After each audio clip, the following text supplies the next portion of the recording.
The Fallacy of Eritrean Exceptionalism, a rebuttal to Professor Mohamed Hassan and Anchor Media. When Professor Mohamed Hassan sat down with Messe Mekinen of Anchor Media to deliver his analysis on the Horn of Africa, the intent was clear: discredit the Oromo struggle through the ideological assassination of Oromummaa, while polishing the authoritarian regime of Eritrea under President Isaias Afwerki. But what emerged was not scholarly clarity, it was a calculated distortion of history, identity, and reality.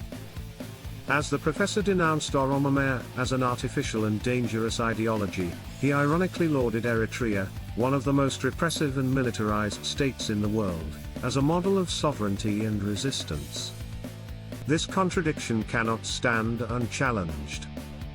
1. Eritrea, a nation governed by fear, not freedom. Since 1993, Eritrea has existed as a one-man dictatorship. No elections. No independent press. No political parties besides the PFDJ.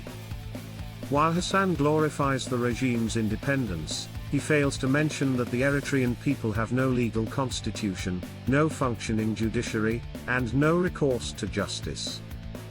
Eritreans live under a system of surveillance, indefinite military conscription, and fear-based obedience. How can a state that has never held a democratic election in its entire history be presented as a guardian of liberation?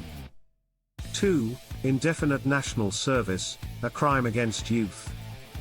Perhaps the greatest moral failure of Professor Hassan's narrative is his silence on Eritrea's infamous indefinite national service, condemned by the UN as forced labor.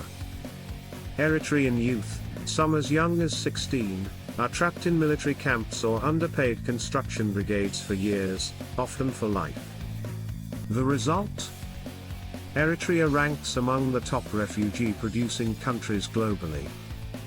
Over 500,000 Eritreans have fled this so-called liberated nation, evidence of a government that liberates land but enslaves people. 3. Weaponizing Oromummaa, a convenient diversion. The core of Hassan's attack lies in framing Oromummaa as a threat to regional stability. But what is Oromummaa if not a cultural affirmation of Oromo identity, rooted in history, language, and resistance against marginalization? It is not a state-sponsored doctrine. It is a response to decades of exclusion, imprisonment, and political manipulation.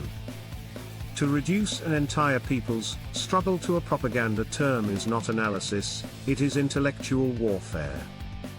And coming from an academic who claims to oppose colonialism, it is deeply hypocritical.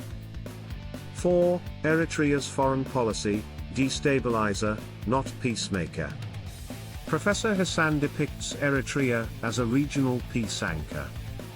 Yet history paints a different picture. Tigray War, 2020 to 2022, Eritrean troops participated in documented war crimes, including the Oxim massacre. The UN, Amnesty International, and Human Rights Watch have all confirmed their involvement. Support for extremist groups, Eritrea has been accused of aiding al-Shabaab militias. Its role has not been constructive, it has been disruptive, opportunistic, and violent. Diaspora exploitation, Eritrean embassies abroad enforce a 2% tax on diaspora income, refusal results in denial of services or retaliation against family members back home. This is not sovereignty, it is state-sponsored coercion on a transnational scale. 5. A dangerous double standard. Why is Eritrean nationalism sacred, but Oromo nationalism condemned? Eritrea seceded through armed struggle. Its quest for independence is celebrated. Yet when the Oromo people advocate for linguistic equality, land rights, and representation, they are labeled tribalist, extremist, or separatist. This intellectual dishonesty reeks of selective memory. If Eritrean identity deserves dignity, so does Oromo identity. If Eritrea can walk away from an imperial center, so can any group denied justice under a broken federal system. 6. Eritrea is not a model, it is a warning. Economically, Eritrea is suffocating. The economy is stagnant, driven by diaspora remittances and a single gold mine. There is no private sector, no foreign investment, and no development vision outside of military survivalism. Schools are run by conscripts. Hospitals lack basic supplies. Farmers till land under the watchful eye of soldiers. This is not a model to emulate, it is a red flag to avoid. 7. Final thought, the cost of silence. Professor Mohamed Hassan is entitled to his views.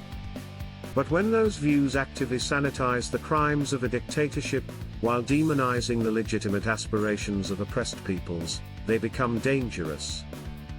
His silence on Eritrea's internal horrors is complicity. His attack on Oromo resistance is strategic misinformation. Real scholarship should interrogate power, not protect it.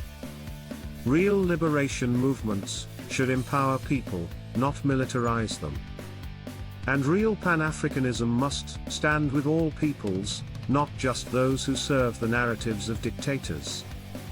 The Oromo people, like the Tigrayans, Somalis, Afar, and many others in the region, deserve a voice, not a muzzle. They deserve solidarity, not suspicion. And they deserve the truth, not weaponized ideology disguised as academic insight. Eritrean dictatorship is not a solution to Empire Ethiopian problems, it is a symptom of the same disease, the erasure of dignity under the pretext of unity.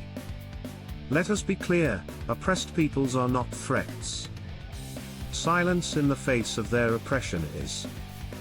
If you laughed, cringed, or raised your eyebrow higher than Isaias' approval ratings, hit that subscribe button and share before they conscript you too.